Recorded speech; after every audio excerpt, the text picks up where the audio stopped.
Hey guys, welcome to the Vault. We are back with some more exclusive content. We got Leon, Jason, and Danny in the house today. We're bringing you another segment where he teaches you how to major in the minors. So he's got a little clip of hats to show us and kind of a breakdown of the team and where they've played and where they came from and stuff like that. So Danny, take it away. All right, well, actually, before we get started, Danny, I just want to say that is one kick-ass Omaha Royals hat. And two, how does your letter jacket still fit from high school? This is not. Oh, that's not your yours jacket. Oh, no. Okay. That's not your Letterman jacket. So amongst the random ass things that I used to collect, I was collecting Letterman jackets. This jacket is from 1987. Damn. So he lettered in football. Anything else? I guess he lettered in football, and I don't know what else this says here. I can't read it backwards. It's cursive script, but this is I think it's Prescott Badgers, wherever that's Final Four. Yeah. 1987. 12-2, something like that. That's crazy. Yeah. Division 2, I guess, or I don't know. Yeah. I think the record is on that is like a random thing to collect. Yeah, I don't know how. Like I've always liked the way Letterman jackets look. Yeah. Sure. Like designer brands make them. So I was like, well, this actually has like a story, like some actual kid played these sports or whatever, and it's the same visual effect. So why spend a couple $100 on a designer Letterman jacket when I could just get I still got mine. It's a very small medium. Yes, it's medium. It's medium. I don't think I'd fit it anymore, but anyway. Yeah, but this Omaha hat is hands down one of my favorite, probably top 5. Yeah. I had the all royal one here, and I had been looking for the yellow brim one for a while, and finally got the set. That was the minor league team that was closest to my hometown, so saw quite a few Omaha Royals games. Awesome. Let's go ahead and jump in with the first one here. This one rarely comes up. They only existed one season, and it randomly showed up, and I think it was listed wrong. This is the Rockford Royals. Okay. So they only existed in from 93 to 94, actually. Okay. In the same organization that became the Cubs?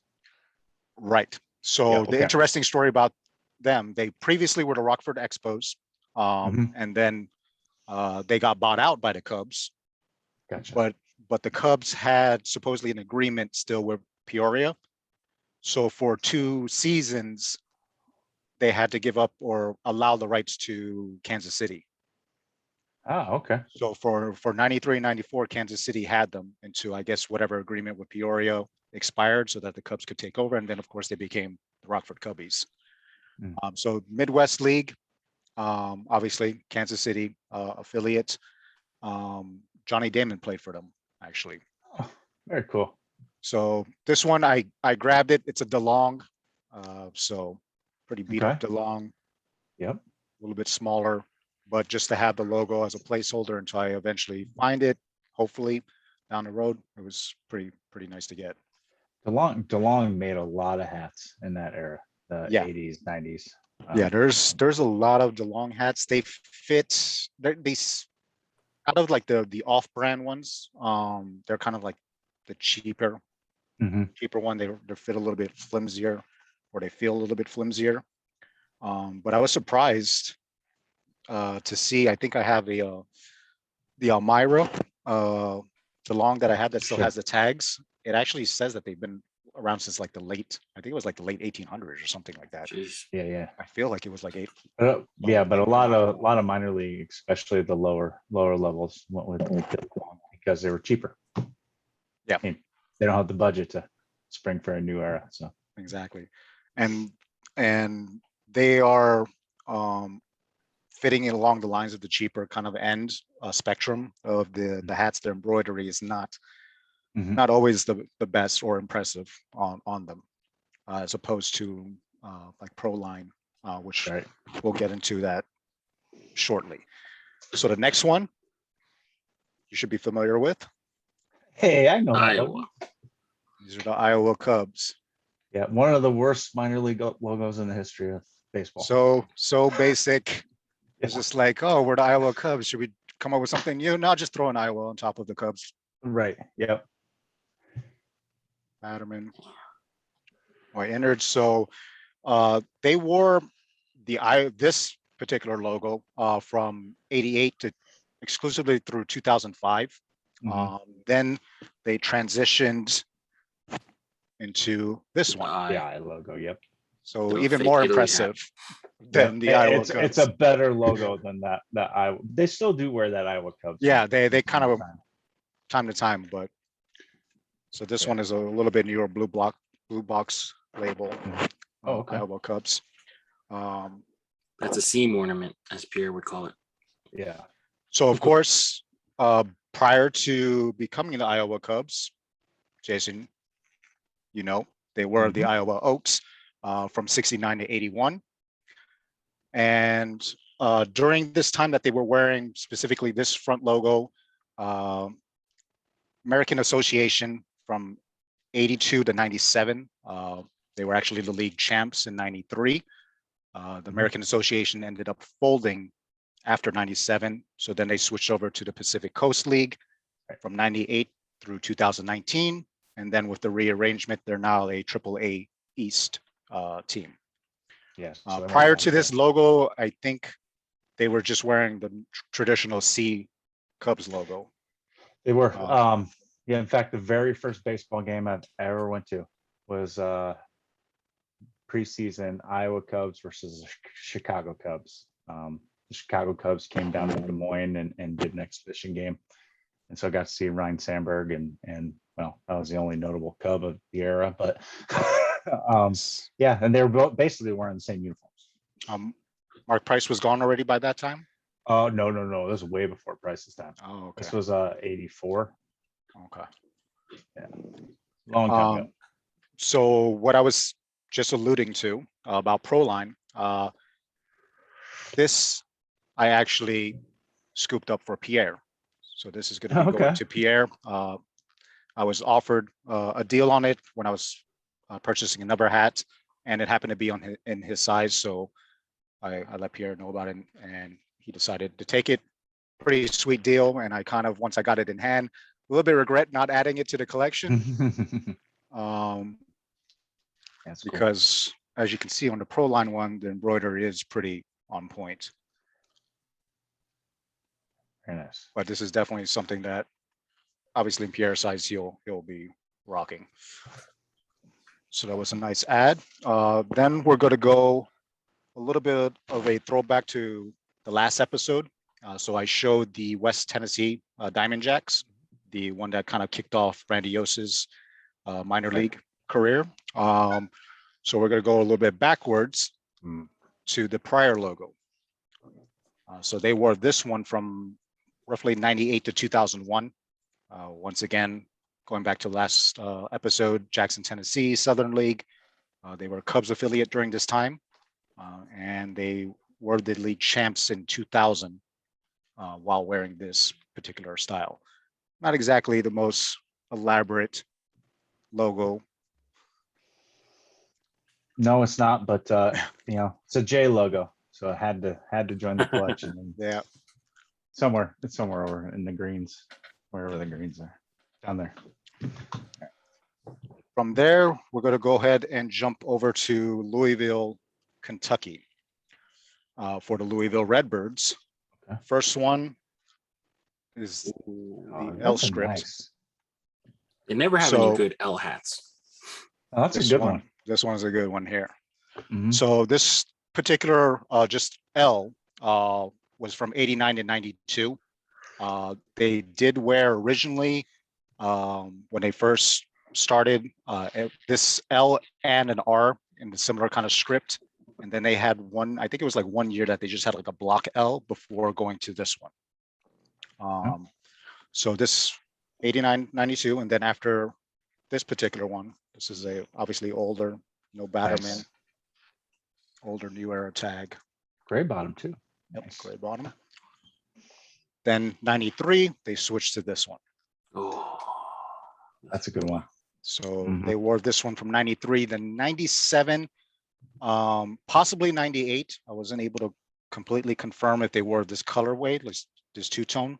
They were the American Association from 82 to 97, and the champs in 95, while they were a Cards affiliate. Then in that lone year of 98, they switched over to the International League after the American Association folded in 97. And then after that, they then became the Louisville River Bats. Okay. Were Brewers and Reds. So this one, no Batterman, gray bottom as well. Nice. So any fans of swinging cards? That's a nice one there. From there, we're going to go to Madison, which kind of showed an offering to Jason a while back on this one. This is the Madison Hatters. As frequently as I see this logo and this hat come up every now and then, they only existed in 94. Midwest League, St. Louis Cardinals. They basically took over for Madison, Wisconsin's baseball after the Muskies left. After 94, they then moved to Battle Creek. So this is Batterman here, gray bottom. And once they moved from Battle Creek, they then became Battle Cats. the Michigan Battle Cats, which I think Hat Club and Toppers did not too long ago. Right. 95 to 2002, Midwest League still. They were a Red Sox affiliate from 95 through 98, and Astros from 99 to 2002. After 2002, they then became the Battle Creek Yankees. So this is a vintage one, so I didn't bother getting the repops when they came out. Nice. You know, that is gorgeous and hideous logo all at the same time. It's so bad, it's good. Reminds me like of some kind of like children's show, like Muppet. I always wanted somebody to do that in like the Michigan Wolverines colors. That dark navy and gold, because that almost you could almost pull that off as a Wolverine. Yeah, you definitely could do a Michigan. Yeah. Even a Spartans. Probably do him in brown. Yep. Yeah, maybe I think that'd be pretty cool. Yeah, that's a pretty good idea. Maybe we could cook something. I would do a Spartans one because there's green in there. Could do that as well. But the Spartans, I guess, it looks like a Wolverine, so I guess that's why Jason was thinking. Yeah, that's why I was going with the. So from there, we're going to go ahead and move over to Lancaster, California. Ooh. So we got Lancaster Jethawks, which is just an awesome logo. This one has metallic in it. Yeah, and that's purple, right? Yeah, it's like a violet purple. So Lancaster Jethawks, they wore particularly these like two tones from the beginning, from 96 through about 2000, California League. During that time, they were a Mariners affiliate. Their last season was 2019. And then after the season was canceled, minor league was canceled in 2020. Unfortunately, they didn't have an affiliation after that. Yeah, they didn't survive the cut. So after this logo, they wore the Eagle Shield looking one, I think around 2008. So this is one of the two tones. Batterman, gray bottom. The other two-tone colorway that they had was the Flip, which is harder to come by. So I ended up jumping on this one, even though it has a little bit of damage on it, a little bit of mothball there, but it's the Flip. That's not bad. I haven't seen that red crown purple visor one before. It doesn't come up very often at all. Damn, that's nice. Whoa. Yeah. Is that leather or just That is not leather. That's wear. Okay, That's sweat, baby. disgusting. Sandlot. You're touching that Sandlot. with your bare hands. Sweat buddies. After the two tones, Jason's not gonna like this one. They wore just a purple kind of on all a black version. This is the timeline one, the woven patch, but one of my favorite logos, so had to get this one and add it to the collection. I like that logo on that colorway. I just was not a fan of those lids timeline minor league hats. Yeah, I think if they just retroed them like normal, no year, no woven patch, it would be crazy. I got info on a tag or something. It was just that year stitched on the bill that I did not like. The patch I could have dealt with, but then that year stitched on the bill. Put it on the like same year for every single team. I'm like, Put it on an information booklet or something, hang tag it. Yeah, that's what didn't make. I'm assuming that's when this collection was released, but no, the collection was actually released in like 2015, 16. It was just no, maybe even more recent than that. Maybe like 2019, 2018. It was pretty recent. Yeah, but it was just to commemorate the 100th anniversary of minor league baseball. Yeah, they just went back and retroed a bunch of random teams, right? Which is cool. But they put 2001 on all of them, right? Yeah, because I think they originally did a timeline series in 2001, but then they like repopped it like a few years ago. Interesting. That might be it. The anniversary of that. I'm only adding probably the couple that I grabbed are probably the only ones that I'm going to add of those. So finally, this one is one of my favorites in the collection at all, and independent league teams are almost impossible to come across, especially in your size. I did show this, I think maybe on my first tap in, but this is the Zion Pioneers. Crazy. Damn.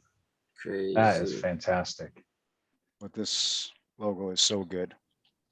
So good. And they're so rad at that time that they have two Z's. Wow. That's got to be from the 90s. Yeah. So they wore this from 99 to 2000. 2001, they then changed to the St. George Pioneers. I couldn't confirm if they still wore this front logo in that lone season when they were St. George Pioneers.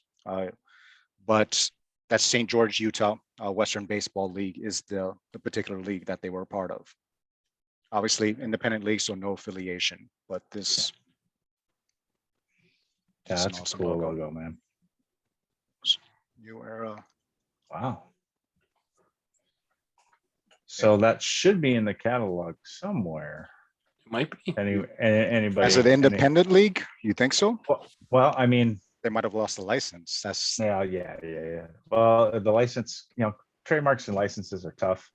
They're not used commercially for a certain period of time. They became basically public domain. Public domain.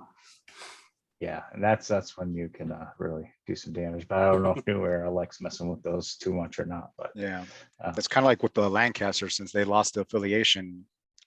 I have something in mind that I've been working on for the Lancaster logo, but I still haven't been able to get word back from the rep if it's been approved or not. It won't. And I have a feeling that it's not because of the it won't be until about 5 years after they're done playing. Yeah, there was commercial trademarks usually come up. I think it was the other logo was the Trenton Thunder. That was another one that came back that they confirmed because of the affiliation loss that can't touch it. Yep. Most time when the teams disband, they have to go on a hiatus before they can start doing stuff with it. But it'll pass by. The other logo that I've discussed before with Sneaker Town was the Fort Myers Miracle with the palm tree. That's another one that's on hiatus for the time being. Yep. Can't be touched. Well, so that one, it's the team didn't disband. they became the Mighty Muscles. So they probably Right. still own the logo. It's just they since haven't they just switched to that logo, now it's kind of like on a back burner for them. Yeah, they're not gonna approve any new designs with their old logo until they actually do it themselves. Right. But that was pretty much it. The only other thing that I could briefly show, I kind of showed Leon on last time before we actually filmed the episode. Probably wasn't going to show it normally because it was a trucker, but it was the Myrtle Beach baby. Blue Jays. So I ended up grabbing this despite being a trucker because it actually has Myrtle Beach on there, as opposed to the, I guess you could say, on field that the Myrtle Beach Blue Jays wore, which would have just been a traditional Blue Jays white front panel. Yeah. Okay. So there's nothing on the logo that they actually wore that would have signified Myrtle Beach. There was nothing. That was from a gas station outside the stadium. Probably. And populate on the name. Nissan, which is always funny to me. I always think that off the table. Like Nissan, the car manufacturer. That's crazy. Yeah. So I grabbed that. Kind of was that a foam front panel too? Yeah, looked like it. Nice. That's why it was like a screen print almost. Yeah. It's a foam. Nice. Crazy. Got the pennant to go with it. But are they the Pelicans now, or is it a different team? Yeah, they're pretty much the Pelicans now. Oh, okay. Yeah. Myrtle Beach. They were after Blue Jays. They then became the Myrtle Beach Hurricane. Ooh. And so the Myrtle Beach Hurricane, they did have an MB script hat during that time. And I kind of just missed out on an example of that. So I was pretty bummed. But I just remembered that in that same lot that I got the pennant and the hat, I did get a program. So the program basically shows you what they were rocking there, just some traditional. See, that almost looks like they were rocking a foam front panel too. No, it looks like it looks like a fitted. Okay. Yeah. Because the top of that kind of looked folded like the foams would have been. Yeah, it's a fitted. Okay. But yep, that's what I have for this week. Until next time.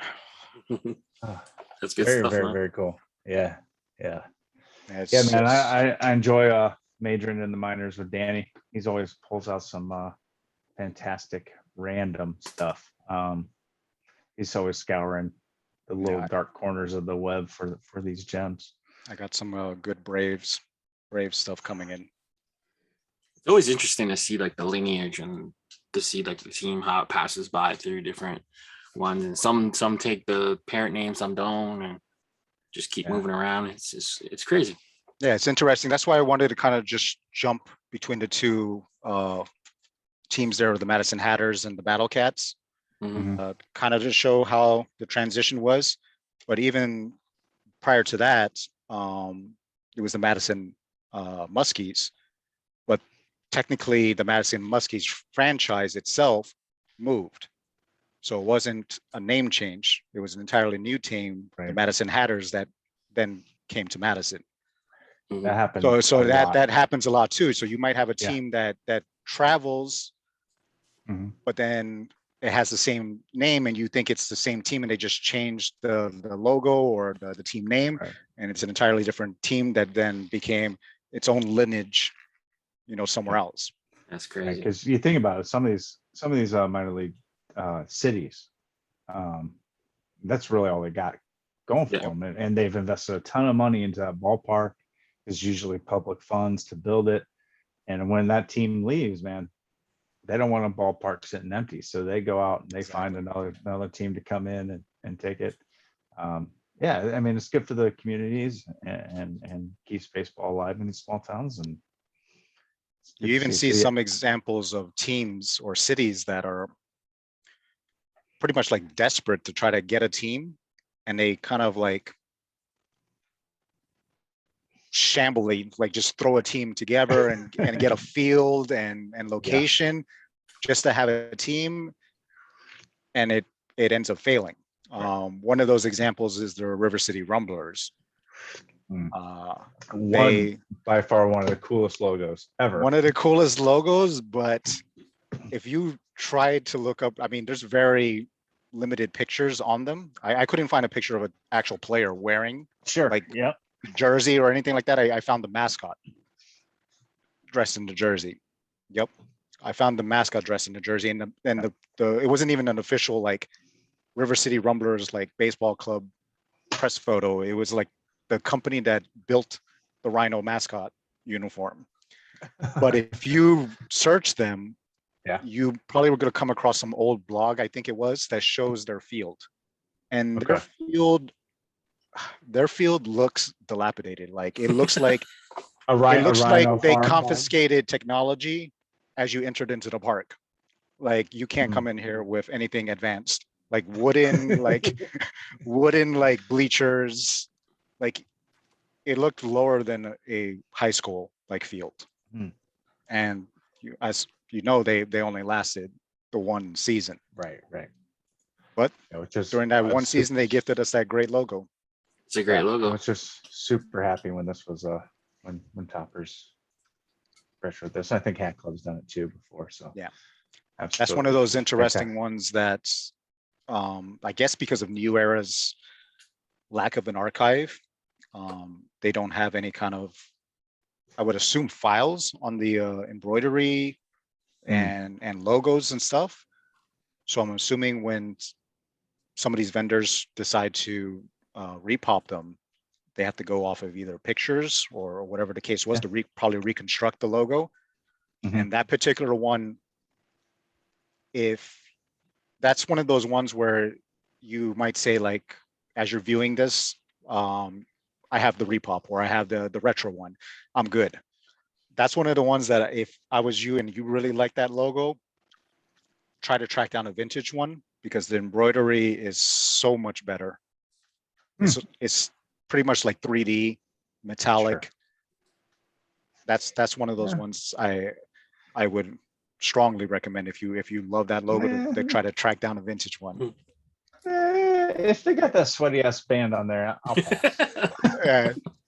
Unless you're like, you get squeamish about the brown guts, which you're not going to get far as a vintage collector. That's why I don't have much vintage hats. The only vintage hats are the ones that I wore in the 90s and 2000s.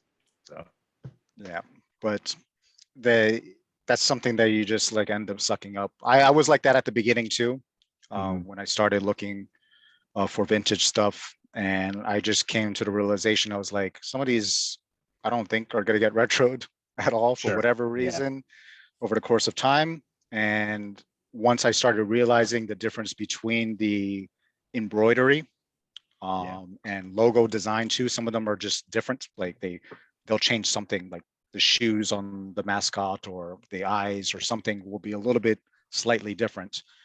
And that's when I realized, like, if I come across a vintage one, now clearly you saw some dirty ones there that look like they were sliding with hat first into like home plate. Looked like a rhino was wearing it. There are like extremes that I will abort from. I mean, if it looks like the sweatband has skid marks on it, I'm probably going to avoid that one if I can. But I do have a lot that are pretty grimy. But I accepted it. I'll pass. All right, man. Thank you, Danny, for taking us down a walk down memory lane there. No problem. Absolutely enjoyed it. Enjoy jumping on with you guys and showing some of these great teams that a lot of them don't exist anymore. Well, with that, big fella, take us away. Yeah, let us know in the comments if you guys have any requests for Danny to jump into his archives, or if you want to see any specific teams. Let us know which of the teams you're most interested in seeing. Views from the Vault fitted.com for your official merchandise. Podcast available on all major streaming platforms. For Jason, Leon, and Danny, we out, guys. Stay fitted. Thanks, guys. Peace.